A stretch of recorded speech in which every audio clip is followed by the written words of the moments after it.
this beautiful bhajan rendition. Hari Om Swamiji. So welcome to all of you to the second day of this very amazing satsang on Upadesa Sara by Swami Aparajitananda ji. So yesterday we learned about the defects of attachment to action, doership basically. And today Swamiji is going to talk about how to perform actions in the true sense, how to dedicate everything to Bhagwan and attain moksha, how to walk towards the path of moksha. Over to you, Swamiji.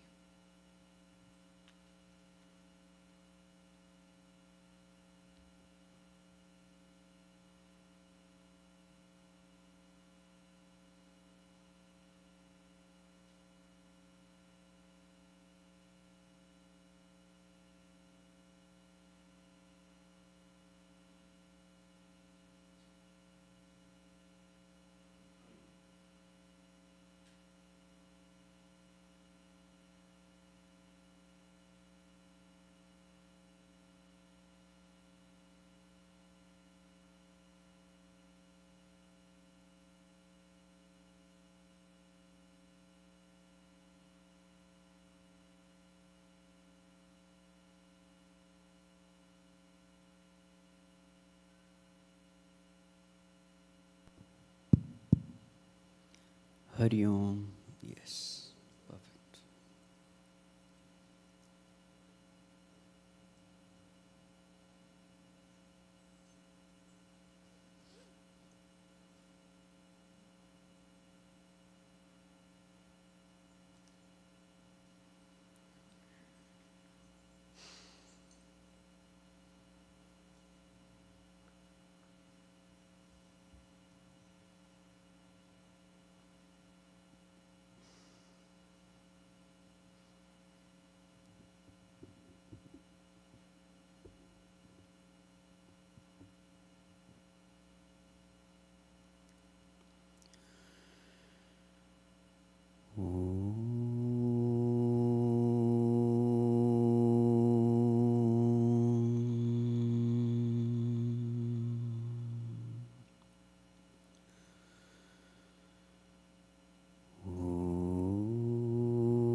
Sahana vavatu, sahano bhunaktu, sahavidyam karavavahai, tejasvinavadhitamastu ma vidvishavahai. Om Shanti Shanti Shanti. Om Namah Shivaya. Om Namah Shivaya.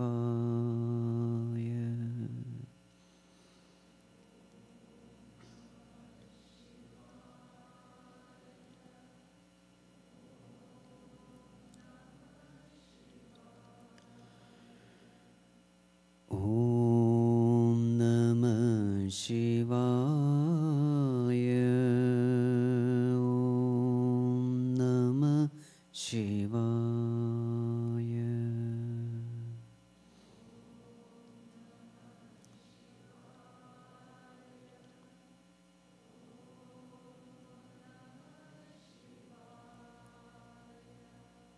Subha subha le Shiv ka naam,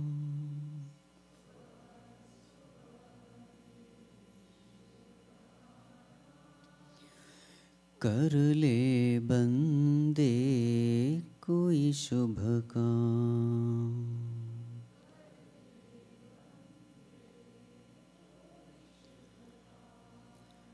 सुबह सुबह ले शिव का नाम,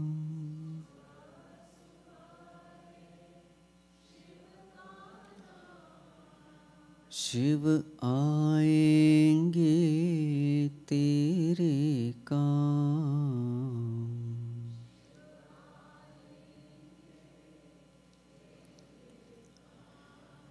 सुबह सुबह ले शिव का नाम,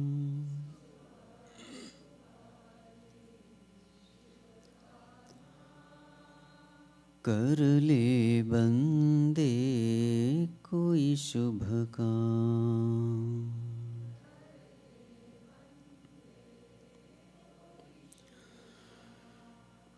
ओम नमः शिवाय, ओम नमः शिवाय।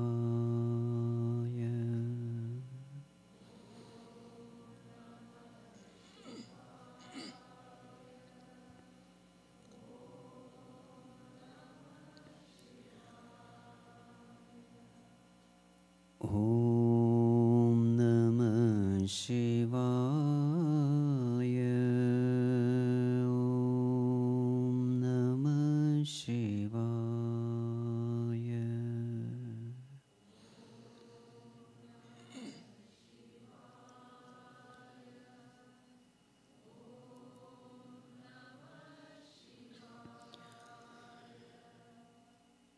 खुद को राख लपेटे फिरते,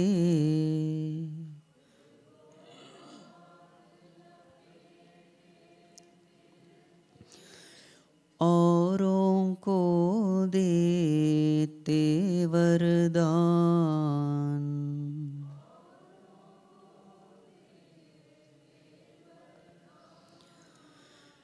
खुद को राख लपेटे फिरते,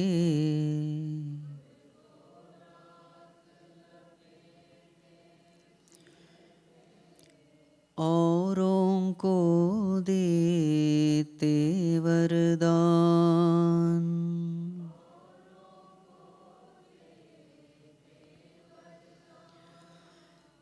देवों के हित विष पीड़ाले,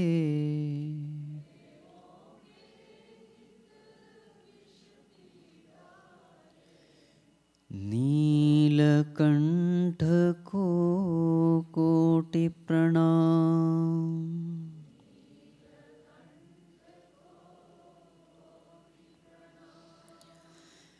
देवों के हित विष पीड़ाले,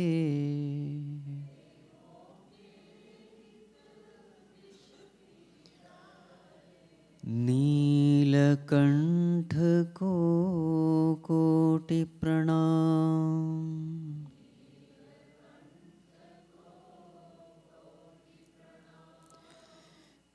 नीलकंठ को कोटि प्रणाम।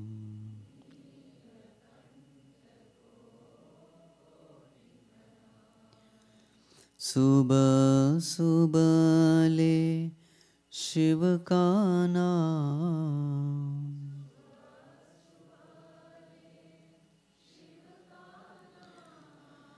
शिव आएंगे तेरे काम।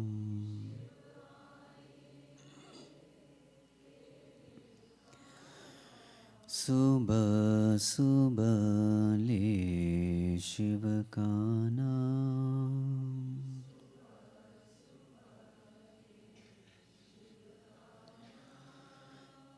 कर ले बंदे कोई शुभ काम।